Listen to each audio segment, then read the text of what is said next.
tá a bá ń sọ̀rọ̀ nípa okó, agbára okó Ọlọ́run ló dá.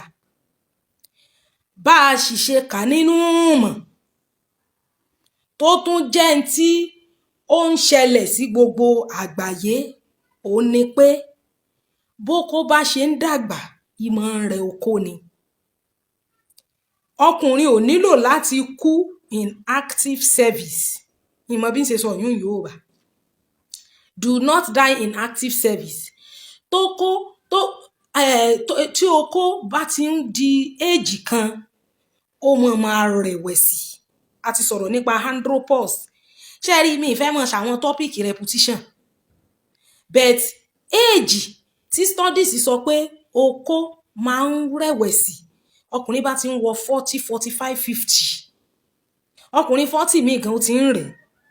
Now, àti ṣe wá solution sí àwọn nǹkan yẹn ni wípé kí ara lè balance up pẹ̀lú ọjọ́ orí. Ó ní pé tí ọkùnrin bá lo natural means, àkọ́kọ́ natural means ni pé ọkùnrin tó kó ẹ̀ ò bá fiṣẹ́ gbọ́n tààrà, tí ò bá lè ní obìnrin míì tàbí kó níyàwó míì, bóyá ẹ̀sìn rẹ̀ àbí religious faith ẹ̀ àbí agbára rẹ̀ àbí kò lówó lápò tó lè fi fẹ́ ìyàwó míì kó lè fi wá, because variety is a protective factor for erectile dysfunction. Fọ́nrán tí wọ́n bá gbé èbò. Irú àwa báyìí tá a gbé èbò, ó túmọ̀ sí pé òbò tó bá jóríṣiríṣi òbò, ìmọ̀ ràn okó lọ́wọ́. Ǹtẹ́ èbò ń túmọ̀ sí náà. Ṣùgbọ́n ọkùnrin tó bá mọ̀ pé òun ò lò lọ́tọ̀ lè fi fẹ́ ìyàwó, àbó òun ò lágbára àti ní obìnrin míì, kó máa jẹ èso, kó máa ṣeré ìdárayá exercise, máa jẹ bí apple, cucumber, máa jẹ bọ́ọ̀lì, àtẹ̀pà. Gbogbo irú àwọn nǹkan yẹn máa ń help okó, sì máa ṣe exercise. So orí gbogbo oògùn èbò tẹ́ ń kó jẹun, ọlọ́mọdé àgbé bàbá relé lójijì o nínú ìrìn àjò bókó ṣe ń ṣiṣẹ́. Okó, ẹni tọ́jọ́ orí ẹ̀ bá ti ń wọ 50, 60 and above, o ò lè sọ pé bókó ẹ̀ ṣe ń ṣiṣẹ́ nígbà tó yọ̀ǹgì ló kórè ọmọ ṣiṣẹ́ ní ìsìn. Tó bá wá mọ́ oríṣiríṣi oògùn tó ń lò, ẹni tó fẹ́ tó ń torí ẹ̀ lóògùn tó kórè ò fi gbogbo ara ṣiṣẹ́ mọ́, unfortunately ẹni yẹn kò lè ní ìtẹ́lọ́rùn. Why? Because òun kò bẹ́ẹ̀ ro kan pé ọjọ́ orí ti ń setting. So tó bá go the natural way, pé bóyá one of the natural way tó wà workable, ó ní kó owó bò tuntun. Tó bá sì lè wá òbò tuntun tó lè fẹ́ yàwó mi, tó ìgbé ayé bókó ẹ̀ ṣiṣẹ́ ń ṣiṣẹ́ kò tẹ́ ẹ lọ́rùn, wá èso kó máa jèso. Èmi ò lágbo ọ̀dà, ṣùgbọ́n oríṣiríṣi àgbo mi wà tí wọ́n ti po kẹ́míkà mọ́. Ọlọ́mọjà kẹ́mi rè ọmọ kèkúrú.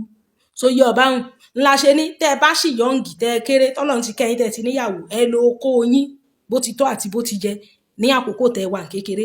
Ńgbà bá di wípé ẹ ti ń dàgbà, ẹ ti ń wọ 50, ẹ ti ń wọ 60, ẹ ti ń wọ 70, ẹ̀jẹ̀ tó máa gbé okó dúró for a long period of minutes kò lè sí lára mọ́. Fúnra body system ló máa yín agbára ìdóbò sílẹ̀ kí ọjọ́ orí ẹni yẹn kó má bàa láti correct ọjọ́ orí. There is a system tá à ń pè ní homeostatic system. Homeostatic system yẹn ni system tó ń regulate ara, tó máa ń keep inside constant despite that the outside is changing. So nature ló reduce agbára ìdóbò fún ọkùnrin nítorí ọjọ́ orí rẹ̀. So tí wọ́n bá wá ń lo àwọn oògùn èbó láti mú kókó ẹ̀ lè at that age, you are working against nature. Ọlọ́run má jẹ́ òkúkú òjijì. So yá báhùn, okó tó bá ti rọ̀ ọjọ́ orí máa ń fà. Àwọn tó bá sì ti ń experience irú nǹkan bẹ́ẹ̀ yẹn, ẹ máa tágẹ́ẹ̀tì àárọ̀ láti máa dóòbò. Ìwọ tó bá mọ̀ pé okó ẹ̀ tí ń kò dàbí títí Ṣàngó Òde mọ́, máa tágẹ́ẹ̀tì àárọ̀. Nítorí àárọ̀ yẹn àwọn hormones ẹ̀ wọ́n ṣẹ̀ wà secreted ni, kò tí ì ṣe wàhálà kankan, agbára ẹ̀ sì máa tiẹ̀ pọ̀ díẹ̀. Those are the natural way to go about it. Another natural way tó bá lè ṣe fellatio, tó bá lè mu okó, mú. Tó bá sì lè mú, mọ́ mú, kò mọ̀lẹ́ nìkan ló ní o máa mu okó. Èmi ò tí mo kà mọ̀ ń sọ. So yọ báhùn, tó bá sì lè ṣe yẹn, wá ọ̀nà tó fi lè mọ̀ wípé ẹni tó ń complain sí kò ní lọ wà frustrated láti lo oògùn tó ráwọn ọkùnrin ọ̀láìkí kẹ́ mọ́ fọ̀rọ̀ okó mọ́ bú wọn yóò fẹ́ wá tempted láti re èrò oògùn sórí gbogbo oògùn ìbò tí ń lòun ọlọ́mọdé òkúkú òjijì. Ọ̀rọ̀ okó ó yàtọ̀ sọ̀rọ̀ òbò. Òbò kò kí ń gbó, èèyàn tó lòbò ló máa ń gbó, bẹ́ẹ̀ okó máa ń gbó because pyrrhonite disease máa ṣẹlẹ̀, varicocele máa ṣẹlẹ̀, tó kó máa tẹ̀, tẹ́kùn máa já wálẹ̀, ọjọ́ orí ló ń setting. Bẹ́ẹ̀ tọ́jú orí bá setting fóbìnrin gbogbo ara ẹ̀ kàn lè hun jọ kí gbogbo wọ́ọ̀lù òbò ẹ̀ náà kó hun jọ bẹ́ẹ̀ tí yẹn ò ní pé kí òbò yẹn má receive okó because inú náà lòbò wà. Bẹ́ẹ̀ okó wà níta, environment máa affect okó, òbò kan máa ń pa okó, ìjẹkújẹ bí ṣúgà bí nǹkan máa ń pokó, ọjọ́ orí náà ń pa okó, ìrònú máa ń pokó, fatigue, gbogbo àwọn tiredness and all of that, stress, wàhálà máa kó wàhálà sókùnrin lẹ́mìí, ì máa pa okó. Ọkùnrin bá tún ti ń kókùn jọ ikùn máa overlap okó ni. Now the permanent solution to that is that go the natural way, fira ẹlẹ́mìí balẹ̀ and don't die in active service. Ẹni tó ti gbádùn ẹ láti gbà tó ti wà ń sàn góòde ó yẹ kó náà ti mọ̀ bó bá ti yá tó ti ń dàgbà okó ẹ máa rẹ okó yẹn as much as tó bá ti rẹ okó kò sí nǹkan tó lè ṣe ju pé kó o ṣe ìwọ̀nba tí o bá ní oore ọ̀fẹ́ láti ṣe. Ṣóyé abáhùn bí as much as tó ní pé o fẹ́ ṣe nǹkan tí agbára rí ò ká. I understand the fact pé kì í ṣe gbogbo ọkùnrin ló máa experience andropause, kì í ṣe gbogbo ọkùnrin ló kó ẹ̀ máa dẹnu kọlẹ̀ ní old age, bẹ́ẹ̀ o ò lè fi wégbà young náà. Àwọn ọkùnrin míì wà tó pé má ti ń pé 40, 45, 50 báyìí ó ti ń rẹ̀ wọ́n.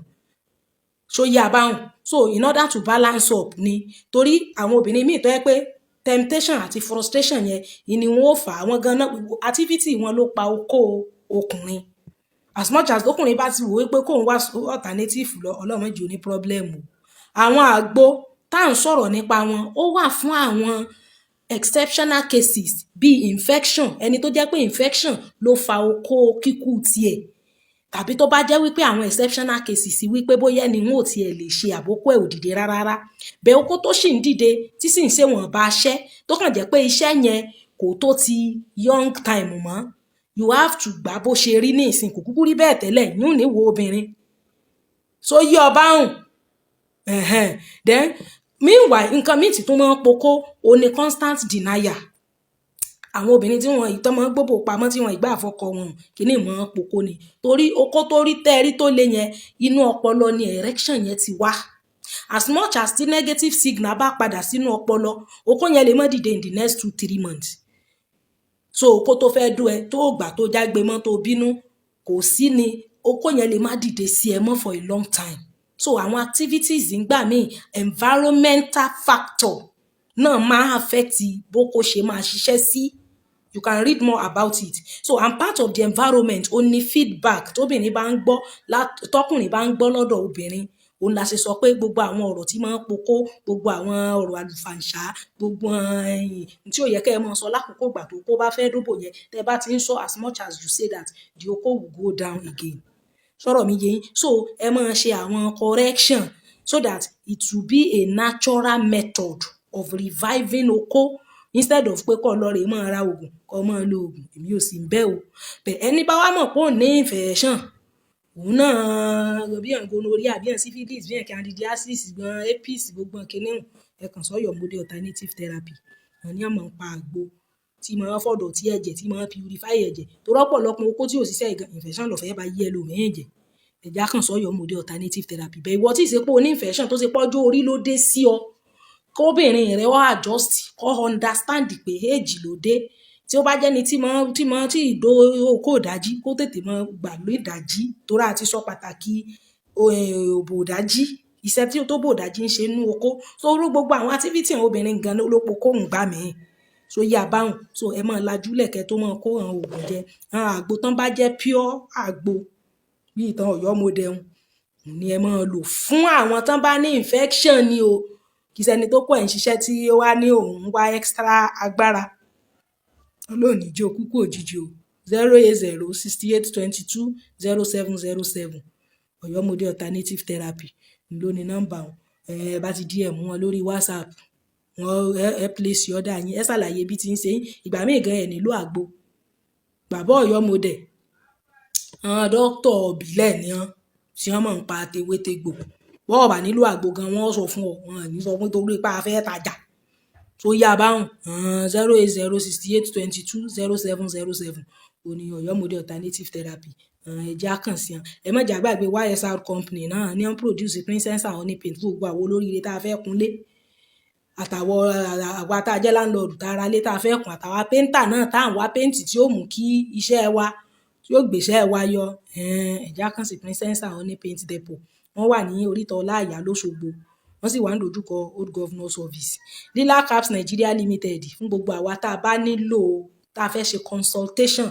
tá a fẹ́ rí dókítà tewétegbò in person wọ́n wà ní different location wọ́n wà lóńdó Port Harcourt Abuja Lagos different location ẹjẹ́ àkànṣe Lila Caps Nigeria Limited tá a bá pe nọ́mbà àwọn tá a bá wọn sọ̀rọ̀ tá a bá ní láti book time with the doctor then wọ́n á book time pẹ̀lú wọn á lọ rí wọn in person then á place order wa fún àwọn product wọn tí a bá fẹ́ organ building and construction company fún gbogbo àwọn olóríire tá a fẹ́ ralẹ̀ níbi àwọn island àjà ìbẹ̀jú lẹ́kì àwọn ọ̀kọ̀tún area ní èkó ẹ̀já kàn sí organ building and construction company lọ́lọ́run fi ṣẹ́ rán lọ́wọ́ báyìí láàpò tí ó sì máa gbà fún lọ títí ayérayé ẹ̀já kàn sí gbogbo polówó ọjà táwa bá mú wá authentic ni àwọn èèrà tí ọba lọ́mọ nú lórí péèjì wa bó ti jẹ́nu lórí ọ̀rọ̀ okó ẹ̀já múra sí ọ̀rọ̀ okó pàápàá jùlọ fún àwa tí a ti wà nínú ilé ìwọ tó bá jẹ́ sisi tọmọ wípé tí ìlọkọ wọn tí sanwó orí rẹ